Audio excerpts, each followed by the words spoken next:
येशू ख्रिस्ताच्या नावामध्ये मी आपल्या सर्वांचं हार्दिक स्वागत करत आहे. आजचे प्रगटीकरण ही मालिका आपण आजपासून सुरू करत आहोत. या मालिकेमध्ये मी मनपूर्वक आपल्या सर्वांचे हार्दिक स्वागत करत आहे.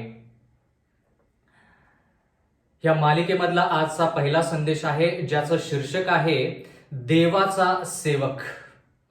तर आज आपण देवाचं वचन ऐकण्या अगोदर पुन्हा एक वार आपण देवाकडे विनंती करूया की देवाने आपल्याला मार्गदर्शन करावं आणि त्याचं वचन जे आहे ते वचन आत्मसात करण्यासाठी आपल्याला मदत करावी. आपण प्रार्थना करूया. सर्व समर्थ जिवंत परमेश्वर देवा, अखिल विश्वाच्या उत्पन्न करत्या प्रभू, पुन्हा एक वार तुझ्या इच्छानुसार, तुझ्या योजनेनुसार आम्हाला तू एकत्रित केलेला आहेस, जेणेकरून आम्ही तुझं वचन शिकावं, ते आत्मसात करावं. मागत आहोत परमेश्वरा की तू आम्हाला अशीच संधी दे. आणि विशेष करून परमेश्वरा, ही जी मालिका आहे आजचे प्रगटीकरण, या मालिकेमध्ये परमेश्वरा आम्ही प्रगटीकरण हे पुस्तक शिकत असताना 22 अध्याय शिकत असताना परमेश्वरा तू आम्हाला सायन मदत कर. प्रेमळ पित्या, तुझ्याशिवाय आम्ही कोणतीही गोष्ट करू शकत नाही आणि करण्याची इच्छा देखील नाही. आमची कळकळीची नागराची विनंती आहे की परमेश्वरा तू तुझा पवित्र आत्मा जो आहे तो पवित्र आत्मा आमच्यावरती पाठव. त्यांना आम्हाला अभिषिक्त करावं. प्रत्येक वचन समजण्यासाठी परमेश्वरा त्यांना आम्हाला सायन मदत करावी. प्रेमळ पित्या, आम्ही ज्ञानाने उण्याशा आहोत आणि म्हणून आम्ही तुझ्याकडे येत आहोत आणि विनंती करत आहोत, आमच्या आयुष्यामध्ये कार्य कर. प्रेमळ पित्या, जे जे लोक हे वचन ऐकत आहेत, आत्मसात करत आहेत, त्यांना विपुल असा आशीर्वाद दे. इथून पुढची वेळ, आमचं अध्ययन, या सर्व गोष्टी आम्ही तुझ्या हाती सोपवून देऊन नम्र विनंती येशूच्या नावात मागतो, म्हणून तो ऐक. आमेन. बंधू आणि भगिनींनो, जे वचन आज आपण शिकणार आहोत ते प्रगटीकरण याचा पहिला अध्याय याच्यावरती आधारित आहे. जसं आपण दानियल हे पुस्तक शिकताना दानियलाची जी जीवनशैली आहे, दानियलाचं जे चरित्र आहे त्याच्याविषयी जसं शिकलो, तसंच प्रगटीकरणाचा अभ्यास करत असताना जे प्रगटीकरण योहानाला प्राप्त झाले, योहान ज्याने प्रगटीकरणाचं पुस्तक लिहिलं, त्या योहानाच्या आयुष्याविषयी देखील आपल्याला शिकलं पाहिजे. म्हणजे जेवढं आपण दानियल मधल्या ज्या भविष्यवाण्या होत्या त्या शिकण्यासाठी जेवढं आपण खटपट केली किंवा त्याच्यामध्ये कष्ट घेतले, तेवढंच आपण दानियलाचं चरित्र, त्याचं आयुष्य कसं होतं हे शिकण्यासाठी देखील आपण त्रास संकट घेतले. तर प्रगटीकरणाचा अभ्यास करत असताना आपण योहान त्याच्या जीवनशैलीविषयी शिकलं पाहिजे. म्हणजे योहान हे पुस्तक जे आहे त्याच्याविषयी आपण विचार विनिमय केला पाहिजे. मग योहानाने जे लिहिलेले पुस्तक आहेत, जसं की योहान, मग पहिले योहान, दुसरे योहान, तिसरे योहान आणि प्रगटीकरण. म्हणून बंधू आणि भगिनींनो, माझी अशी इच्छा आहे की प्रगटीकरणाचा अभ्यास करत असताना या बाकीच्या पुस्तकांचा जर आपण अभ्यास केला तर ते फायदेशीर ठरेल. तर ज्यावेळेस आपण दानियल ह्या पुस्तकाचा अभ्यास केला, त्यावेळेस आपण दानियल 12 मध्ये शिकलो की देवाने दानियेलाला सांगितलं की हे जे पुस्तक आहे ते तू मुद्रित कर. म्हणजे थोडक्यात पूर्ण पुस्तक मुद्रित केलेलं नाही, तर त्या पुस्तकामध्ये विशिष्ट ज्या भविष्यवाण्या आहेत किंवा विशिष्ट भाग जो आहे तो फक्त मुद्रित करण्यात आला. पण आपण काय म्हणतो की दानियेलाचं पुस्तक जे आहे ते मुद्रित करण्यात आलं. म्हणजे थोडक्यात दानियेलाचं पुस्तक जर पहिल्या अध्यायापासून 12व्या अध्यायापर्यंत जर आपण शिकायचं आहे, पूर्णपणे आपल्याला जर समजून घ्यायचं असेल, तर ते अंत समयाच्या नंतर आपल्याला ते कळेल. म्हणजे थोडक्यात दानियेलाचं पुस्तक आपण म्हणतो की ते मुद्रित केलेलं आहे. पण प्रगटीकरण हे पुस्तक ज्यावेळेस आपण पाहतो, त्यावेळेस प्रगटीकरण या शब्दानुसार आपल्याला हे कळतं की ज्या गोष्टी मुद्रित केल्या आहेत, ज्या गोष्टी आपल्यापासून आतापर्यंत डोळ्याआड झाल्या होत्या, त्या सर्व गोष्टी आता परमेश्वराचं वचन आपल्याला ते प्रगट करत आहे. म्हणून थोडक्यात आपण असं म्हणू शकतो की दानिएलचं पुस्तक जे आहे ते मुद्रित केलेलं आहे किंवा बंद आहे, पण आता ते पुस्तक उघडलेलं आहे. कोणत्या पुस्तकाच्या द्वारे? प्रगटीकरण या पुस्तकाद्वारे. म्हणून ज्या वेळेस आपण प्रगटीकरणाच्या पुस्तकाचा अभ्यास करू त्यावेळेस माझी कळकळीची नागराची विनंती आहे, मी सर्वांना नम्र विनंती करत आहे की तुम्ही दानिएलचं पुस्तक शिका, मग तुम्हाला प्रगटीकरणाच्या पुस्तकाचा अभ्यास करण्यासाठी सोपं जाईल. कारण की दानिएलच्या पुस्तकामध्ये तुम्हाला भविष्यवाण्या ज्या आहेत त्या कोणकोणत्या होणार आहेत त्याच्याविषयी पण कळेल, आणि त्या भविष्यवाण्या होत असताना आपली जबाबदारी काय हे देखील त्या ठिकाणी आपल्याला कळेल.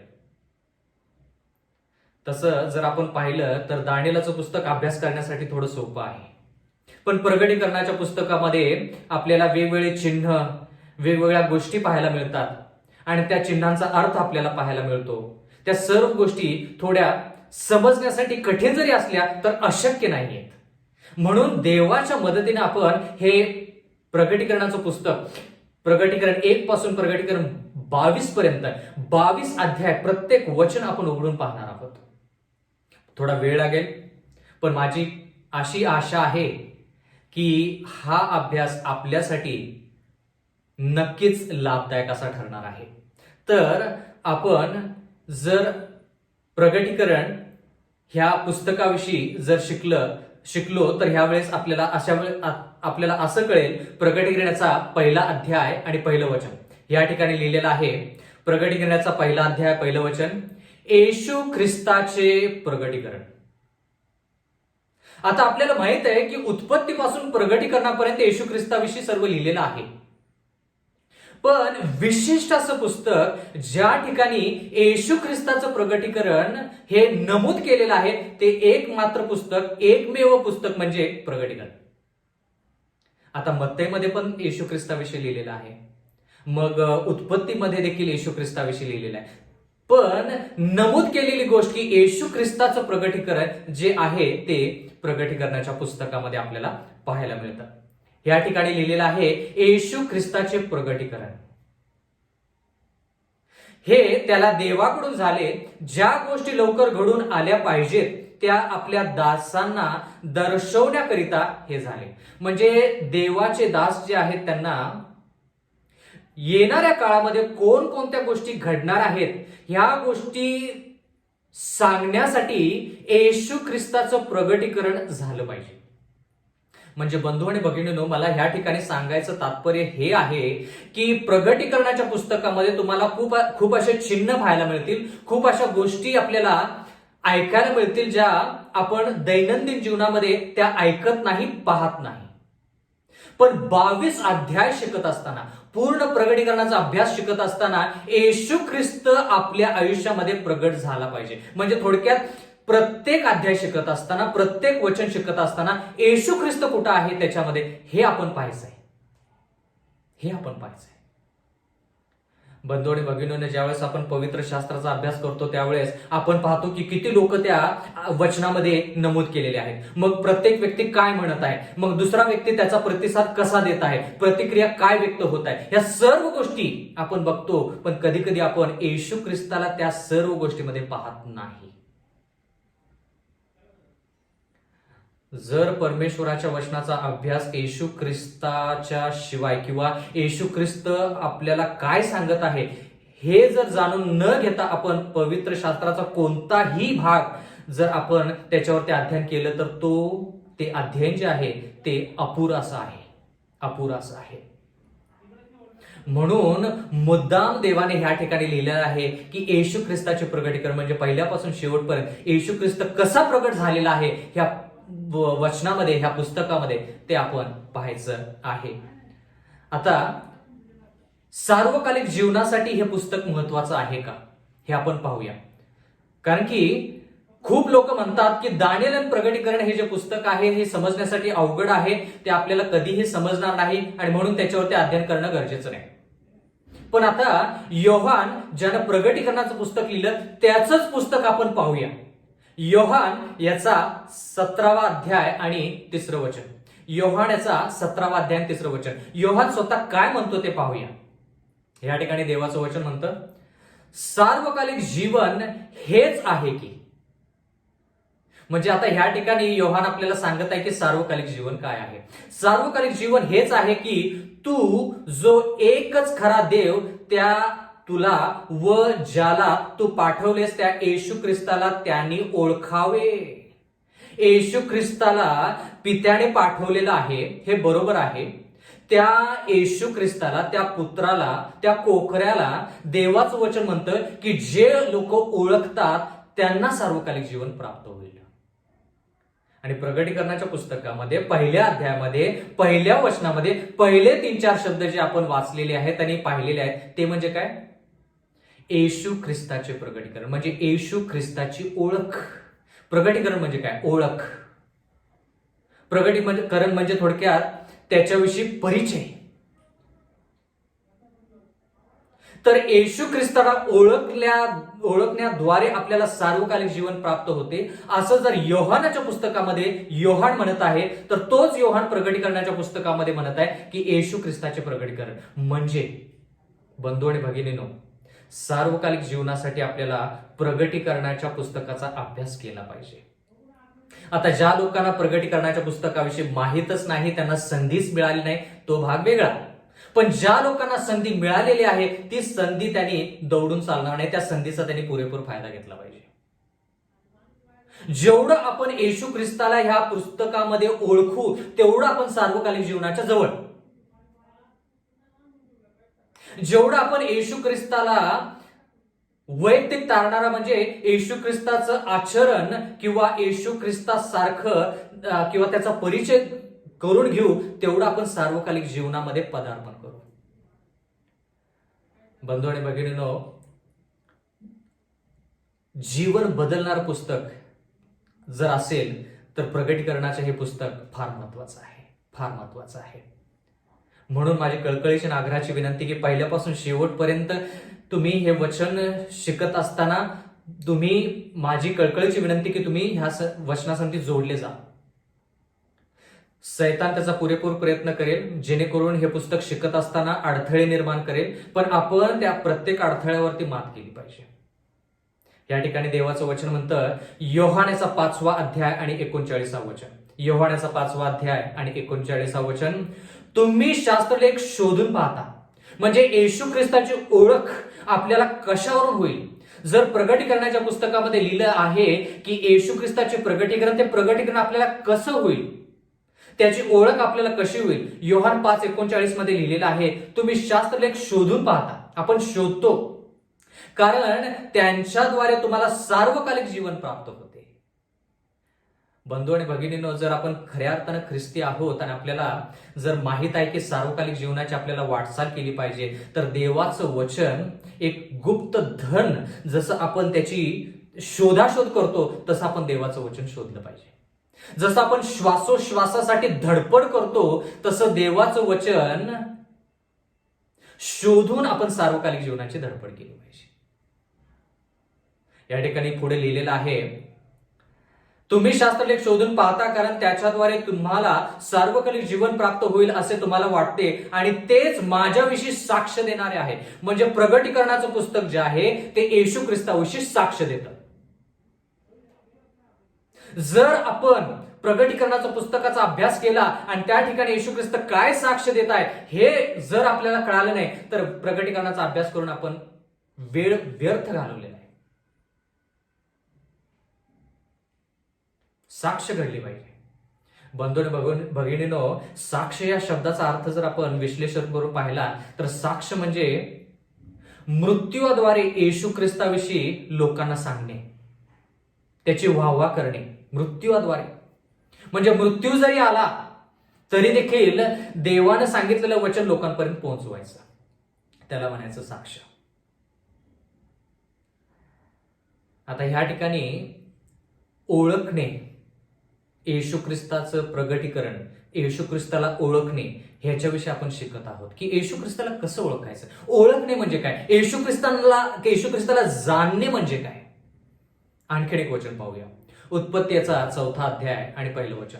उत्पत्ती 4:1 या ठिकाणी लिहिलेलं आहे, आदामाने आपली स्त्री हव्वा हिला जाणले. आता जाणले म्हणजे काय? ह्या ठिकाणी देवाचं वचन म्हणतं की आदामाने हवेला जाणले, ती गर्भवती होऊन तिने कायनाला जन्म दिला. आता ह्या ठिकाणी आदामाने हवेला जाणले याचा अर्थ काय? आता जाणले म्हणजे फक्त ओळख झाली का त्यांच्याविषयी, म्हणजे एकामेकाविषयी त्यांनी फक्त ऐकलं का? एकामेकाविषयी त्यांनी ऐकून फक्त एकामेकांना त्यांनी पाहिलं का फक्त हाताचा स्पर्श झाला? बंधू आणि भगिनींनो, ज्या अर्थी ह्या ठिकाणी असं लिहिलेलं आहे की हवा गर्भवती होऊन तिला पुत्र प्राप्त झाला, त्या अर्थी आपल्याला हे कळतं की जाणून घेणे, ओळखणे म्हणजे फक्त पाहणे नव्हे, ऐकणे नव्हे, त्या व्यक्तीविषयी ऐकणे, त्या व्यक्तीला पाहणे एवढंच नसून त्याच्या संगती एकनिष्ठ होणे, त्याच्या संगती एक होणे, त्याला म्हणायचं जाणणे. प्रगटीकरण आणि दानिएल पुस्तकाचा अभ्यास करत असताना प्रत्येक शब्द उचलून तो प्रत्येक शब्द देवाच्या वचनामध्ये कसा वापरलेला आहे ते पाहायचं. मग आपल्याला त्या वचनाविषयी जास्त माहिती कळते. आता येशू ख्रिस्ताचं प्रगटीकरण, येशू ख्रिस्ताची साक्ष प्रगटीकरणाचं पुस्तक देत आहे, पण ती साक्ष आपण आत्मसात करायची, येशू ख्रिस्ताला ओळखायचं, येशू ख्रिस्ताला जाणायचं म्हणजे काय? फक्त त्याच्याविषयी ऐकून चालणार नाही. किंवा 2000 वर्षापूर्वी लोकांनी येशू ख्रिस्ताला पाहिलं तेवढंच करून चालणार नाही. तर येशू ख्रिस्तासंगती आपण एक झालं पाहिजे. जसं आदाम आणि हवा एक झाले तसं एकता आपल्यामध्ये येशू ख्रिस्तामध्ये आली पाहिजे. मग आपण येशू ख्रिस्ताला ओळखू शकतो किंवा आपण त्याला जाणू शकतो. मग आपल्याला सार्वकालिक जीवन.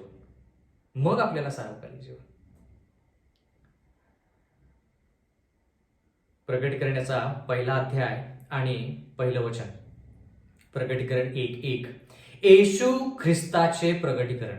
आता ह्या ठिकाणी लिहिलंय येशू ख्रिस्त. आता येशू ख्रिस्त हे जे नाव आहे, हे नाव आपण पाहत असताना काय विचार केला पाहिजे? येशू हे त्याचं नाव आहे. ख्रिस्त असं नाही की त्याचं हे दुसरं नाव आहे. जसं माझं नाव शैलेश मनोहर सनदे. शैलेश माझं नाव, वडिलांचं नाव मनोहर आणि जे आडनाव आहे ते सनदे आहे. म्हणजे तिन्ही नावं आहेत. पण ह्या ठिकाणी ज्यावेळेस आपण म्हणतो येशू ख्रिस्त, ख्रिस्त हे एक पदवी आहे. ख्रिस्त ही एक पदवी आहे, पण त्या व्यक्तीचं नाव जे आहे ते येशू आहे. येशूच्या मानवतेविषयी सांगतं आणि ख्रिस्त हा शब्द त्याच्या दैविक स्वभावाविषयी सांगतं. आता याच्याविषयी थोडा आपण विचार करूया. आता येशू ह्या शब्दाचा अर्थ काय आणि ख्रिस्त या शब्दाचा अर्थ काय? आता आपण म्हणतो, खूप वेळेस आपण म्हणतो डॉक्टर विश्वास. आता डॉक्टर हे त्यांचं नाव नाही, डॉक्टर ही त्यांची पदवी झाली. त्यांचं नाव काय? विश्वास. तसं येशू हे नाव झालं, ख्रिस्त ही एक प्रकारची पदवी झाली. म्हणून योहानाच्या पुस्तकामध्ये तुम्हाला पाहायला मिळेल की जो ख्रिस्ताच्या विरुद्ध आहे तो ख्रिस्त विरोधी असा शब्द त्याला त्या ठिकाणी देण्यात आलेला आहे. कोणाला? जो ख्रिस्ताच्या विरुद्ध जातो त्याला. काही भाषेमध्ये अंतिख्रिस्त असा शब्द वापरलेला आहे. जो व्यक्ती देवाच्या विरोधात आहे, ख्रिस्ताच्या विरोधात आहे, त्याला अंतिख्रिस्त असा शब्द वापरलेला आहे. पण म्हणजे थोडक्यात काय, त्या व्यक्तीला देखील ख्रिस्त म्हटलेला आहे, पण अंतिख्रिस्त म्हणजे देवाच्या विरोधात, ख्रिस्ताच्या विरोधात. म्हणून ख्रिस्त ही एक पदवी झाली. आता येशू ख्रिस्त हा आपण शब्द वारंवार देवाच्या वचनामध्ये वापरलेला पाहिलेला आहे. ख्रिस्त म्हणजे थोडक्यात तो देवाचा पुत्र आहे आणि ज्या पुत्रासाठी यहुदी लोक वाट पाहत होते त्याला आपण ख्रिस्त म्हणतो, देवाचा पुत्र. आता ह्या ठिकाणी येशू हा शब्द कशासाठी वापरलेला आहे? येशू या शब्दाचा अर्थ काय? कारण की आपण प्रगटीकरणाचा पहिला अध्याय पहिल्या वचनामध्येच आहोत आणि त्या ठिकाणी लिहिलेला आहे येशू ख्रिस्ताचे प्रगटीकरण. येशू हा शब्द आणखी आपण कुठे वाचलेला आहे? मत्तई 1:21 मध्ये लिहिलेला आहे, तिला पुत्र होईल आणि त्याचे नाव तू येशू असे ठेव. म्हणजे येशू नाव देण्यात आलं, येशूला येशू असं नाव देण्यात आलं. कारण आता त्या येशू या शब्दाचा अर्थ काय?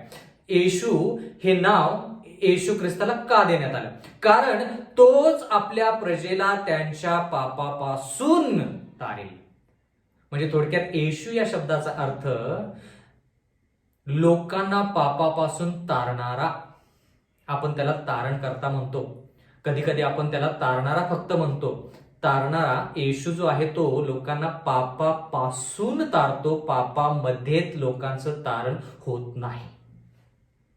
पापामध्ये कोणत्याही व्यक्तीचं तारण होणार नाही. म्हणजे काय, जर व्यक्ती पापामध्येच राहिला तर त्याला सार्वकालिक जीवन मिळणार नाही. म्हणून येशू ख्रिस्त या भूतलावर त्याला, जेणेकरून प्रत्येक व्यक्तीला त्याच्या पापापासून बचाव करण्यासाठी येशू ख्रिस्ताला स्वतःचे प्राण द्यावे लागले.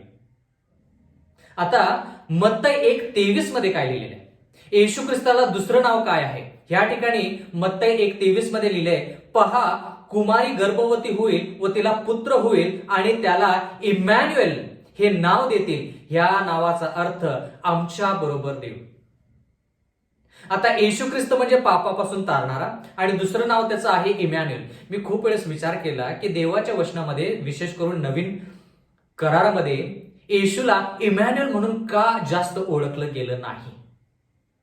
खूप वेळेस आपण पाहिलं किंवा प्रत्येक वेळेस आपण जवळपास पाहिलेलं आहे येशू येशू येशू येशू, पण त्याचं दुसरं नाव इमॅन्युएल आहे. त्याला इमॅन्युएल असं का संबोधित केलं नाही? आणि इमॅन्युएल या शब्दाचा अर्थ आमच्या बरोबर देव. म्हणजे येशू ख्रिस्त काय करतो? पहिलं आपल्याला पापापासून मुक्त करतो किंवा पापापासून आपला बचाव करतो, पापापासून आपल्याला वेगळं करतो. मगच आपण देवासंती एकनिष्ठ होऊ शकतो. मग आपल्या बरोबर देव म्हणजे आमच्या बरोबर देव म्हणजे इमॅन्युएल. म्हणजे पहिलं आपल्या आयुष्यामध्ये काय आलं पाहिजे? येशू आणि मग इमॅन्युएल, दोघंही एकच. पण ख्रिस्त म्हणजे पापापासून तारणारा आणि इमॅन्युएल म्हणजे आमच्या बरोबर देव किंवा आमच्या अंतःकरणामध्ये देव थोडक्यात. तर आपण बंधू आणि भगिनींनो, ह्या ठिकाणी एक फार महत्वाचे जे वचन आहेत ते आपण शिकत आहोत. आता ह्या ठिकाणी प्रगटीकरण 1:1 मध्ये परत आपण जाऊया, त्या ठिकाणी काय लिहिले ते पाहूया. प्रगटीकरणाचा 1 अध्याय 1 वचन, येशू ख्रिस्ताचे प्रगटीकरण हे त्याला देवाकडून झाले, ज्या गोष्टी लवकर घडून आल्या पाहिजेत त्या आपल्या दासांना दर्शवण्याकरता हे झाले आणि त्याने आपल्या दूताला पाठवून त्याच्याकडून आपला दास योहान ह्याला कळवले. आता हे जे प्रगटीकरण आहे येशू ख्रिस्ताचे, हे मुळात आले कोणाकडून हे ह्या वचनामध्ये आपल्याला कळतं. ह्या ठिकाणी लिहिले ते त्याला देवाकडून झाले.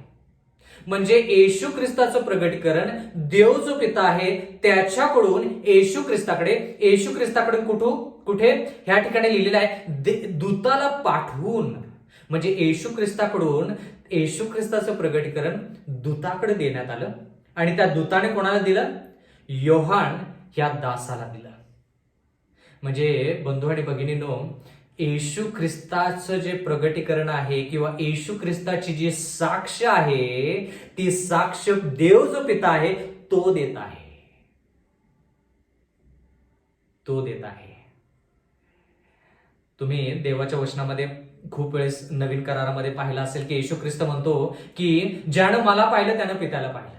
म्हणजे थोडक्यात काय, मी पित्याविषयी साक्ष देतो.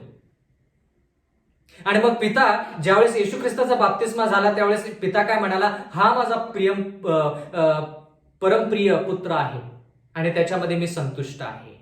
म्हणजे पिता जो आहे तो लेकराविषयी किंवा पुत्राची साक्ष देतो आणि पुत्र जो आहे तो पित्याची साक्ष देतो. माझी अशी आशा आहे की हे वचन आपल्याला समजत आहे. आता ह्या ठिकाणी आपण पाहिलं की पिता जो आहे तो त्याचा पुत्र येशू ख्रिस्त त्याच्याविषयीची साक्ष प्रगटीकरणाच्या पुस्तकामध्ये देत आहे. म्हणजे थोडक्यात आपण येशू ख्रिस्ताची साक्ष पूर्ण 22 अध्याय शिकायचे आहे. कशाद्वारे? भविष्यवाणीद्वारे. भविष्यवाणीद्वारे येशू ख्रिस्त येणाऱ्या काळामध्ये ज्या ज्या गोष्टी घडणार आहेत त्याद्वारे येशू ख्रिस्त स्वतःला कसं प्रगट करत आहे ते आपण ह्या ठिकाणी शिकत आहोत. आता ह्या ठिकाणी लिहिलेलं आहे प्रगटीकरण 1:1 मध्ये की येशू ख्रिस्ताचे प्रगटीकरण हे त्याला देवाकडून झाले, ज्या गोष्टी लवकर घडून आल्या पाहिजेत त्या आपल्या दासांना. आता ह्या ठिकाणी महत्वाचा शब्द काय आहे? दास. आपण येशू ह्या शब्दाचा अर्थ पाहिला, ख्रिस्त या शब्दाचा अर्थ पाहिला, मग देवाने येशू ख्रिस्ताविषयी साक्ष दिली याच्याविषयी पाहिलं. पण आता देवाचं वचन म्हणतं आपल्या दासांना. दास म्हणजे कोण? दास म्हणजे कोण? या ठिकाणी लिहिलेलं आहे, आपल्या दासांना दर्शवण्याकरिता हे झाले आणि त्याने आपल्या दूताला पाठवून त्याच्याकडून आपला दास योहान ह्याला कळवले. आता देवाचा दास म्हणजे काय? या ठिकाणी प्रगटीकरण 7:3 मध्ये, प्रगटीकरण याचा 7वा अध्याय 3ऱ्या वचनामध्ये देखील दास हा शब्द वापरलेला आहे. काय लिहिले त्या ठिकाणी? आमच्या देवाचे जे दास आहेत त्यांच्या कपाळावर आम्ही शिक्का मारीपर्यंत पृथ्वीला, समुद्राला व झाडांना उपद्रव करू नका. आता या ठिकाणीही दास असा शब्द वापरलेला आहे. आणखी कुठं दास असा शब्द वापरलेला आहे पाहूया. प्रगटीकरणाच्या पुस्तकामध्येच, म्हणजे प्रगटीकरणाच्या सुरुवातीला दास असा शब्द वापरलेला आहे. प्रगटीकरण 7 म्हणजे प्रगटीकरणाच्या मध्यभागी, त्या पुस्तकाच्या मध्यभागी देखील दास असा शब्द वापरलेला आहे. प्रगटीकरणाचा शेवट पाहूया. प्रगटीकरणाचा 22वा अध्याय आणि 6वं वचन. प्रगटीकरण 22:6. नंतर तो मला म्हणाला, ही वचने विश्वसनीय व सत्य आहेत आणि संदेष्टांच्या आत्म्याचा देव जो प्रभू त्याने ज्या गोष्टी लवकर घडून आल्या पाहिजेत, प्रगटीकरण 1 मध्ये जे वाचलं त्याच गोष्टी, जो प्रभू त्याने ज्या गोष्टी लवकर घडून आल्या पाहिजेत त्या गोष्टी आपल्या दासांना कळवण्यासाठी आपल्या दूताला पाठवले आहे. बंधू आणि भगिनींनो, प्रगटीकरणाच्या सुरुवातीला, प्रगटीकरणाच्या मधीन, प्रगटीकरणाच्या शेवटी दासाविषयी लिहिलेले आहे. म्हणजे थोडक्यात देवाची इच्छा आहे की आपण त्याचे दास व्हावे. देवाच्या प्रगटीकरणानुसार, म्हणजे देवाने येशू ख्रिस्ताविषयी जी साक्ष दिलेली आहे ती साक्ष ज्यावेळेस आपण समजून घेऊ, आत्मसात करू, तर त्याचा जो निष्कर्ष आहे तो निष्कर्ष म्हणजे आपण त्याचे सेवक झालं पाहिजे. कारण की वारंवार ह्या ठिकाणी देव, दास, सेवक, गुलाम असे शब्द वापरत आहे. देवाचा दास म्हणजे काय? एपिस्करास पत्र याचा 6वा अध्याय आणि 6वं वचन. फार महत्वाचं वचन शिकत आहोत. तर माझी कळकळीची नागराची विनंती आहे देवाकडे की देवाने आपल्याला हे वचन आत्मसात करण्यासाठी फक्त समजून सोडून न देता ते वचन आपण दैनंदिन जीवनामध्ये वापरण्यासाठी देवाने आम्हाला मदत करावी. एपिस्करास पत्र याचा 6वा अध्याय 6वं वचन या ठिकाणी लिहिलेलं आहे, माणसांना खुश करणारा, लोकांसारखे तोंड देखल्या साखरीने नव्हे तर देवाची इच्छा मनापासून पूर्ण करणाऱ्या ख्रिस्ताच्या दासांसारखे ते करीत जा. याचा अर्थ काय? आता ह्या ठिकाणी लिहिले माणसांना खुश करणाऱ्या, म्हणजे जो व्यक्ती माणसांना खुश करतो आणि देवाची इच्छा मनापासून पूर्ण करत नाही त्या व्यक्तीला देवाचा दास किंवा ख्रिस्ताचा दास म्हणता येणार नाही. पण ह्या ठिकाणी असं लिहिलेलं आहे की जो व्यक्ती मनुष्याला खुश करण्यास प्रयत्न न करता किंवा त्याचा चाकर न होता देवाची इच्छा मनापासून बाळगतो आणि देवाची इच्छा पूर्ण करतो, त्याला दास म्हणायचं, त्याला देवाचा सेवक असं म्हणायचं. बंधू आणि भगिनींनो, देवाचा सेवक म्हणजे काय हे आपण आज फार सखोल त्या गोष्टीचा आपण अभ्यास करणार आहोत. पुन्हा एक वार मला तुमच्यासाठी वाचू द्या. माणसांना खुश करणाऱ्या लोकांसारखे तोंड देखल्या साखरीने नव्हे, म्हणजे लोकांना आपण खुश करायचं, लोकांचं मन जिंकायचं, पण देवाची इच्छा काय आहे ते आपण जाणून घ्यायची नाही किंवा देवाची इच्छा जाणून जरी घेतली तर देवाची इच्छानुसार न चालता लोकांना खुश ठेवायचं, जेणेकरून ते आपल्या संगतीने, आपण त्यांच्या संगती, त्यांचं नातं जे आहे ते व्यवस्थित राहील. पण देवासंगती नातं जे आहे ते व्यवस्थित राहत नाही, अशा प्रकारच्या व्यक्तीला आपण देवाचा सेवक म्हणू शकत नाही. आता हे जे वचन आहे हे सर्वांसाठी, कारण की आपण सर्वच देवाचे सेवक आहोत असं आपण म्हणतो. मग आपण देवाची इच्छा बाळगायची तर मनुष्याला देवाची ती इच्छा आवडेल न आवडेल. जर देवाची इच्छा त्या व्यक्तीला आवडली तर देवाची स्तुती असो, पण जरी आवडली नाही आणि आपण जर म्हणालो की त्या माणसाला मला खुश करायचं आहे, जर मी त्या व्यक्तीला आनंदित ठेवलं नाही तर त्याचं माझं नातं त्याच्यामध्ये बिघाड येईल, आणि म्हणून देवाचं नातं तुटलं तरी चालेल किंवा देवाच्या इच्छेप्रमाणे जर मी चाललो नाही तर चालेल, त्याला देवाचा दास म्हणता येत नाही. लोकांची खुशामत किंवा लोकांचा जो आनंद आहे तो कधीपर्यंत आपण पार पडायचा, जोपर्यंत आपण देवाच्या इच्छेप्रमाणे सर्व गोष्टी होत आहेत तोपर्यंत लोकांना आपण खुश ठेवायचं आणि त्यांचा आनंद प्राप्त करायचा, हे चुकीचं नाही. पण जर लोक देवाच्या वचनाच्या विरोधात जात असतील तर आपण प्रामाणिकपणे त्या नम्रतेने लोकांना सांगितलं पाहिजे की देवाची इच्छा ही आहे आणि देवाची इच्छा सर्वश्रेष्ठ आहे. बंधू आणि भगिनींनो, ह्या जगामध्ये आपण खूप लोक पाहतो जे लोक बाकीच्या लोकांना आनंदित ठेवण्याचा प्रयत्न करतात, म्हणजे नातं दृढ करण्यासाठी देवासंती नातं तोडायला देखील तयार असतात. त्याला देवाचा सेवक म्हणून चालत नाही. मग तो कोणताही अधिकारी असू दे, मग तो साधा मनुष्य जरी असला किंवा देवाच्या वचनानुसार चालणारा कोणताही व्यक्ती असू दे, त्या सर्वांसाठी हे वचन लागू आहे.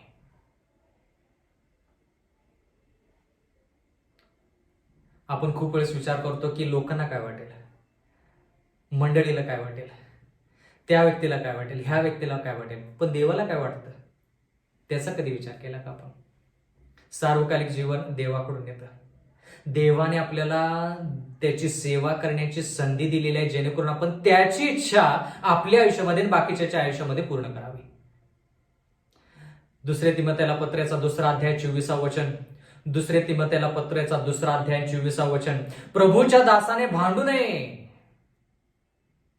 प्रभूच्या दासाने भांडू नये. येशू ख्रिस्त त्याच्या शिष्यांसंती, येशू ख्रिस्त परुषी लोकांसंती, येशू ख्रिस्त यहुदी लोकांसंती, येशू ख्रिस्त रोमी सैन्यासंती कधीही भांडला नाही. सत्य जे आहे तो बोलला.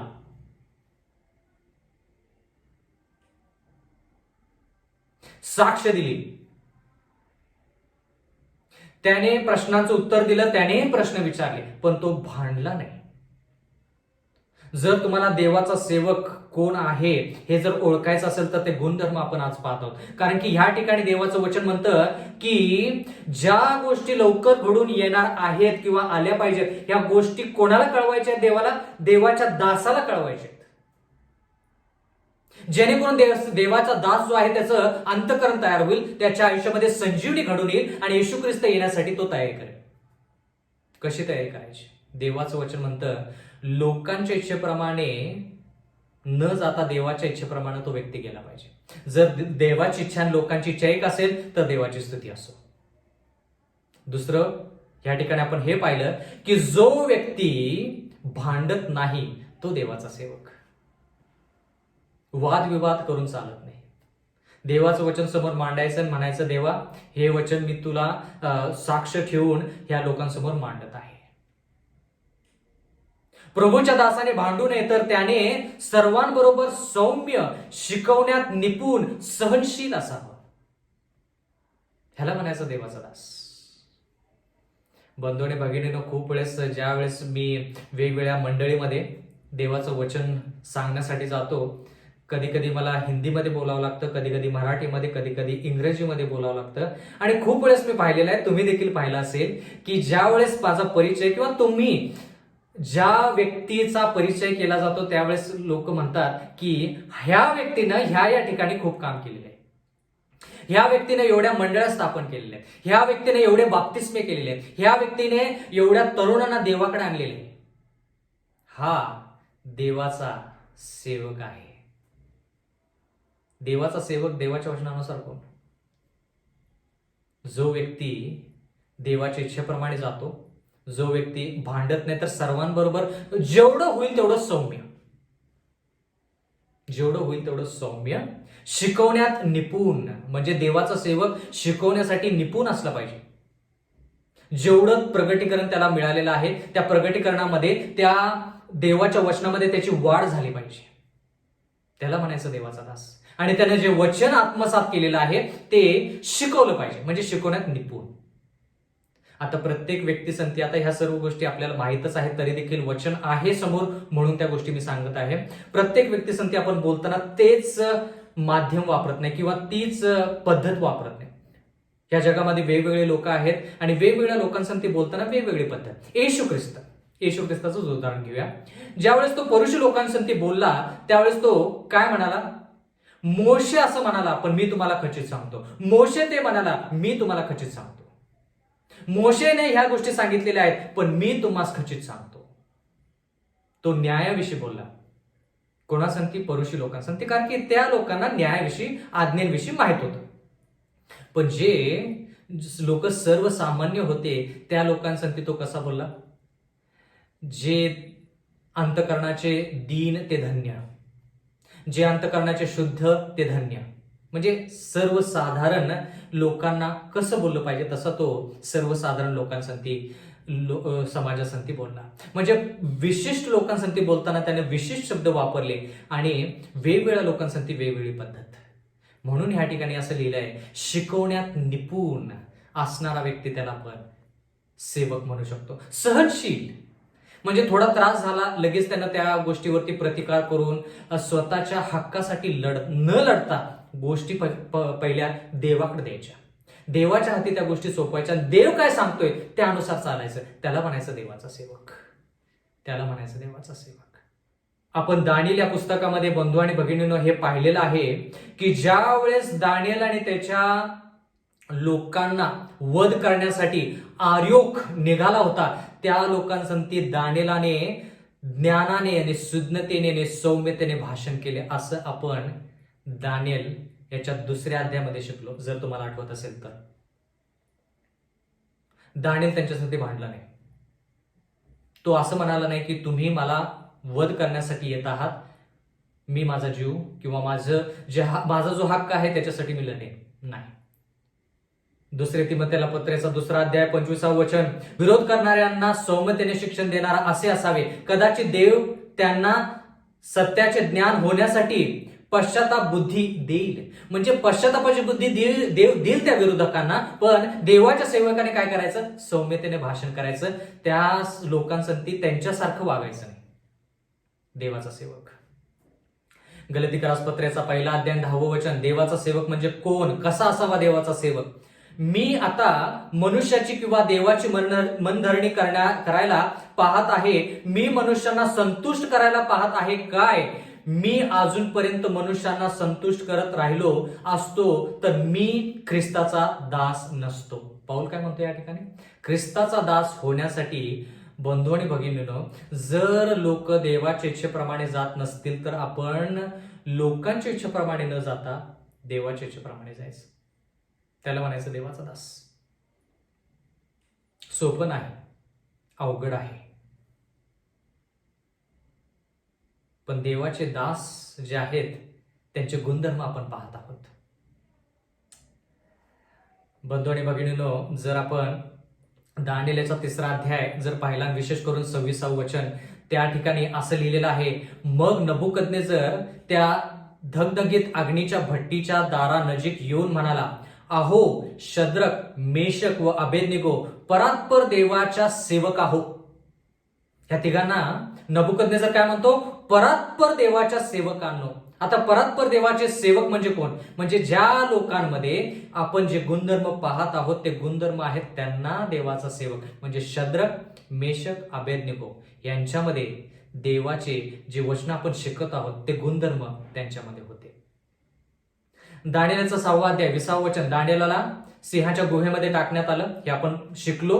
या ठिकाणी लिहिलेलं आहे दानिएल 6:20 मध्ये, तो गुहेजवळ दानिएलाकडे जाऊन शोक स्वराने ओरडून म्हणाला. कोण? राजा गुहेकडे जातो. तो गुहेजवळ दानिएलाकडे जाऊन शोक स्वराने ओरडून म्हणाला, हे दानिएला, जिवंत देवाच्या सेवका. आता दानिएल जिवंत देवाचा सेवक का? कारण की जे गुणधर्म आपण शिकत आहोत ते गुणधर्म त्याच्यामध्ये आहेत.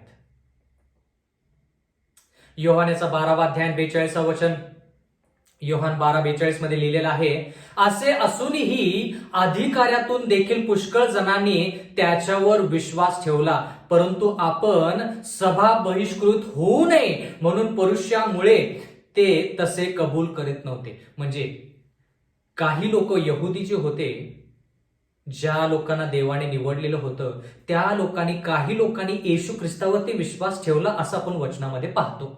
पण त्यांनी उघडपणे ते प्रगट केलं नाही, उघडपणे येशू ख्रिस्ताचं अनुकरण केलं नाही, उघडपणे येशू ख्रिस्ताची साक्ष दिली नाही. का? कारण त्या काळामध्ये त्या वेळेसच्या मंडळीमधून बहिष्कृत होऊ नये म्हणून काही लोक घाबरत होते.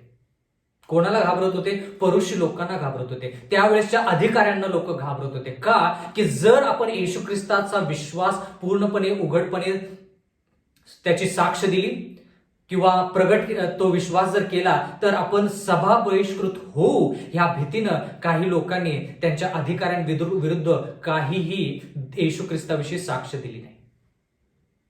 बंधू आणि भगिनींनो, देवाच्या वचनामध्ये लिहिलेलं आहे, आपण येशू ख्रिस्ताचं स्थान कोणत्याही अधिकाऱ्याला, कोणत्याही व्यक्ती, मग तो श्रीमंत असू दे, तो फार प्रभावशाली व्यक्ती असू दे, नामांकित व्यक्ती असू दे, त्या व्यक्तीला देवाचं स्थान देऊ शकत नाही.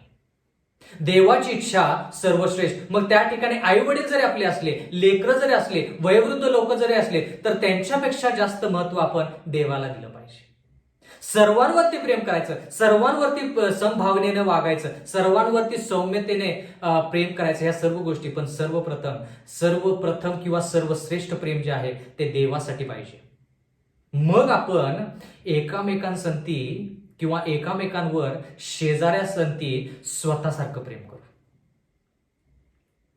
योहानेचा 12वा अध्याय 43 वचन, कारण त्यांना देवाकडील गौरवापेक्षा मानवाकडील गौरव अधिक प्रिय वाटला. लोकांनी येशू ख्रिस्ताविषयी साक्ष का दिली नाही? कारण की ते घाबरले. ते म्हणाले की जर आम्ही येशू ख्रिस्ताविषयी साक्ष दिली तर लोक काय म्हणतील? आम्हाला सभागृहातून बहिष्कृत करतील. म्हणजे थोडक्यात आमच्याकडे लोक येणार नाहीत, आम्हाला लोकांकडे जाता येणार नाही. जर कोणताही अधिकारी असू दे, कोणताही धनवान व्यक्ती असू दे, कोणताही प्रभावशाली व्यक्ती असू दे, जर तो देवाची इच्छानुसार चालेल तर नक्कीच आपण त्यांच्या इच्छानुसार चाललं पाहिजे. म्हणजे त्या लोकांच्या अधीन असलं पाहिजे. जे लोक देवाच्या वचनानुसार चालतात त्यांच्याविषयी बोलायचं चाललंय. त्यांच्या अधीन असलं पाहिजे जर ते देवाच्या इच्छानुसार करत असतील तर. कोरिन्थीकरास पहिले पत्रेचा 7वा अध्याय आणि 23वा वचन, तुम्ही मोलाने विकत घेतलेले आहात. काय म्हणतो पाऊल? तुम्ही आणि मी मोलाने विकत घेतलेले आहात, माणसाचे गुलाम होऊ नका. माणसाचे गुलाम होऊ नका. सेवा करायची, देवाची करायची, माणसांचीही करायची, पण देवाची इच्छानुसार करायची. त्याला म्हणायचं देवाचा दास किंवा देवाचा गुलाम. कारण आपण मोलाने विकत घेतलेलं आहे. म्हणजे येशू ख्रिस्ताने आपल्यासाठी प्राणांची आहुती दिलेली आहे, बलिदान केलेलं आहे. म्हणून आपण स्वतःला हा मनुष्याकडे किंवा मनुष्याच्या अधीन विकायचं नाही.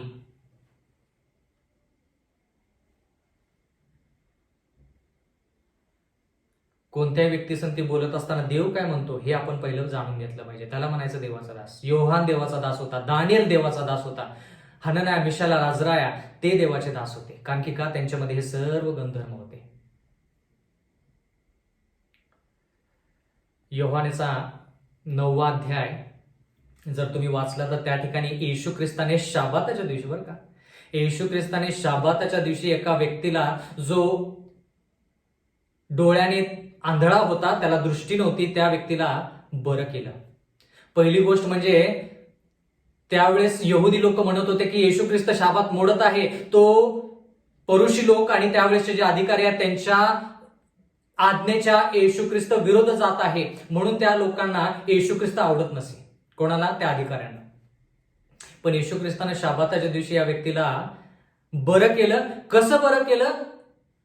त्यानं माती थुंकीसंती मिळवली आणि डोळ्यावरती लावली. म्हणजे कार्य केलं, काम केलं. कारण की त्यावेळेस लोक म्हणत होते की काही काम करायचं नाही म्हणजे काहीच नाही. आणि मग देवाने सांगितलं की बाबा तू जाऊन तुझे डोळे धु. त्यालाही काम करायला लावलं. आणि मग त्याला ज्यावेळेस दृष्टी प्राप्त झाली त्यावेळेस परुषी लोक, बाकीचे लोक येऊन म्हणाले की कुणी तुला डोळे दिले, कोणी तुला दृष्टी दिले ते आम्हाला सांग. मग तो व्यक्ती म्हणाला की मला माहित नाही. मग ते लोक त्याच्या आईवडिलांकडे गेले, त्या व्यक्तीच्या आईवडिलांकडे. आईवडिलांना विचारलं की कोणी ह्याला बरं केलं. आईवडिलांनी देखील त्या ठिकाणी सांगितलं नाही की येशू ख्रिस्तानं बरं केलं. त्यांना माहित होतं की येशू ख्रिस्तानं बरं केलं. योहानेचा 9वा अध्याय 21वा वचन, तरी आता त्याला दृष्टी कशी आली आहे आम्हाला ठाऊक नाही. म्हणजे आई वडील म्हणत आहेत किंवा त्याचे डोळे कोणी उघडले हेही आम्हाला ठाऊक नाही. त्याला विचारा, तो वयात आला आहे, तो स्वतः विषयी सांगेल. का? कारण की आपण आत्ताच वाचलं योहान 12 मध्ये की जे लोक येशू ख्रिस्ताविषयी साक्ष द्यायचे त्यांना सभा बहिष्कृत केलं जायचं. म्हणून या लोकांना काळजी होती, चिंता होती, म्हणून येशू ख्रिस्ताविषयी साक्ष ह्या लोकांनी सांगितली नाही. त्याला देवाचा सेवक म्हणता येत नाही. बंधू आणि भगिनींनो, देवाने आपल्या आयुष्यामध्ये कार्य केलेलं आहे त्याचा अर्थ असा नाही की आपण देवाचे सेवक झालो. येशू ख्रिस्त सर्वांना सांभाळतो, पण आपण त्याची साक्ष देवाच्या वचनानुसार देत आहे का हे आपण पडताळून पाहिलं पाहिजे. बंधू आणि भगिनींनो, ह्या ठिकाणी देवाचं वचन म्हणतं, प्रगटीकरणाचा 14वा अध्याय 7वं वचन, तो मोठ्याने म्हणाला, देवाची भीती बाळगा व त्याचे गौरव करा. कोणाला भ्यायला सांगितलेलं आहे 3 देवदूताच्या संदेशामध्ये? देवाला. जर आपल्याला देवाची भीती असेल तर मग आपल्याला कळेल की कोणत्या व्यक्तीसंती कसं वागायचं आणि कसं आपलं आयुष्य व्यतीत करायचं हे आपल्याला नक्कीच कळेल.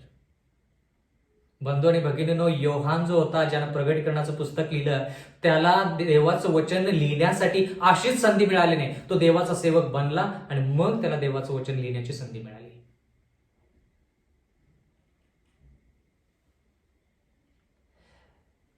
जो व्यक्ती देवाला भिवून वागत नाही तो देवाचं गौरव करू शकत नाही. प्रगटीकरण 14:7, तो मोठ्याने म्हणाला, देवाची भीती बाळगा व त्याचे गौरव करा, कारण न्याय निवाडा करावयाची घटिका आली आहे. म्हणजे या ठिकाणी देव आपल्याला सांगत आहे की आपण मनुष्याला भीत असेल, आपण लोकांच्या मनधरणीसाठी सर्व गोष्टी करत असेल, पण देवाला आता भिलं पाहिजे, देवाच्या आज्ञेत राहिलं पाहिजे, देवाच्या इच्छानुसार केलं पाहिजे. का? न्याय निवाडा करावयाची घटिका आली आहे.